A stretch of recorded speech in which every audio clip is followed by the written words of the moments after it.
मैं सऊदी अरब से होके आया हूँ, मैं यूएई के होके, अभी मैं तुर्की होके आया हूँ। और मैंने उन भाइयों को कहा कि आप हमारे बड़े अजीम भाई हैं, हमेशा आपने हमारी मदद की। और मैंने यही कहा, जब मैं आया हूँ तो आप समझेंगे शायद ये मांगने आया, मैं मांगने नहीं आया, लेकिन मजबूरी है हमारा। जिस तरह माजी में 75 साल में आपने हमारा हाथ बटाया है, कुछ ऐसा आप हाथ बटा दें। तो मैंने कहा मैं वादा करता हूं कि इंशाअल्लाह हम पूरी कौम हम मिलकर दिन रात मेहनत करेंगे, पसीना कराएंगे अपने पांव पे। ये सुने,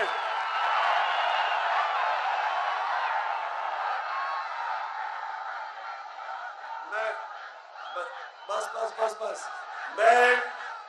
मैं ज्यादा शेर तो नहीं पढ़ता, लेकिन एक शेर जो हमेशा जब मैं इसको सुनता हूं तो मेरे ज़हन में आता है कि बुतों से तुझे उम्मीदें, बुतों से तुझे उम्मीदें, खुदा से ना उम्मीदी।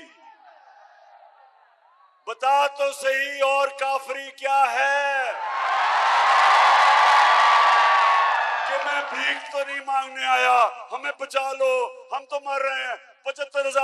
75 साल से जी आप हमें पैसे दे रहे हैं, शर्म आनी चाहिए। मैं सऊदी अरब से होके आया हूँ, मैं यूएई के होके, अभी मैं तुर्की होके आया हूँ।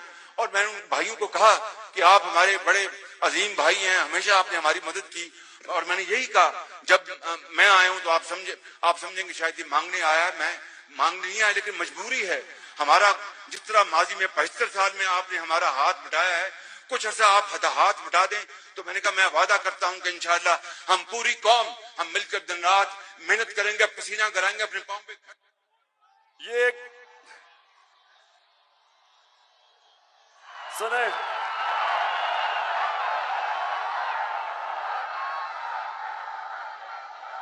मैं बस बस बस बस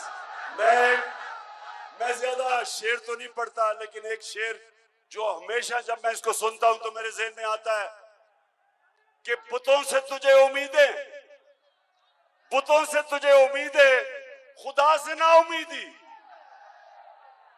बता तो सही और काफरी क्या है, कि मैं भीख तो नहीं मांगने आया, हमें बचा लो, हम तो मर रहे हैं। 75 साल से जी आप हमें